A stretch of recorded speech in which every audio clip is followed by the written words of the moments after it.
Kebayang nggak?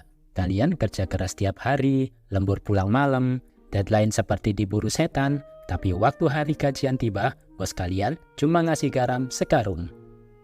Zaman dulu, orang-orang memang pernah menggunakan garam sebagai alat pembayaran dalam transaksi jual beli maupun barter dengan barang lainnya, sehingga kedudukan garam sejajar dengan mata uang.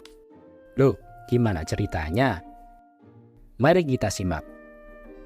Berdasarkan Kamus Besar Bahasa Indonesia, gaji atau dalam bahasa Inggris disebut salary adalah sejumlah uang yang dibayar dalam waktu tetap kepada pekerja. Artinya, gaji merupakan kompensasi dari perusahaan kepada pekerja dalam kurun waktu yang sama. Salary sendiri berasal dari bahasa Latin salarium yang bermakna uang garam atau membayar dengan garam. Dahulu kala, garam memang sering digunakan untuk berbagai keperluan penting, sampai disebut emas putih. Masyarakat menggunakannya sebagai antiseptik untuk menyembuhkan luka, atau untuk memasak dan alat pembayaran kepada prajurit di Yunani dan Kekaisaran Romawi. Pada zaman kerajaan Yunani, para buruh diupah dengan garam, sehingga mereka bisa memanfaatkan untuk mengawetkan makanan. Kekaisaran Romawi kemudian juga melanjutkan kebiasaan membayar upah dengan garam.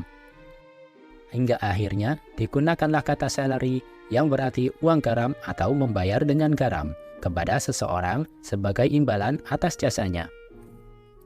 Seperti halnya emas, bangsa Eropa memperoleh garam juga dengan cara menambang. Beberapa tambang garam yang sudah tidak lagi beroperasi saat ini menjadi objek wisata sejarah yang menarik ribuan turis setiap tahunnya.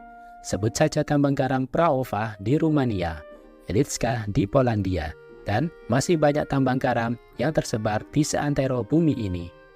Semenjak bangsa Eropa menjelajah bumi dan menemukan negeri dunia ketiga, termasuk Indonesia di dalamnya, mereka berhenti menambang garam untuk menjadikannya sebagai alat pembayaran.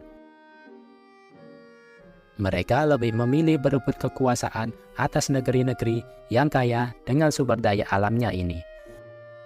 Berbeda dengan bangsa lain yang memperoleh garam dengan cara menambang sampai kedalaman ratusan meter, bangsa kita diuntungkan dengan kondisi geografis yang sulit disaingi oleh negara manapun. Garis pantai yang panjang serta didukung dengan melimpahnya sinar matahari membuat petani garam tidak perlu sampai pergi ke dalam goa untuk menambang garam.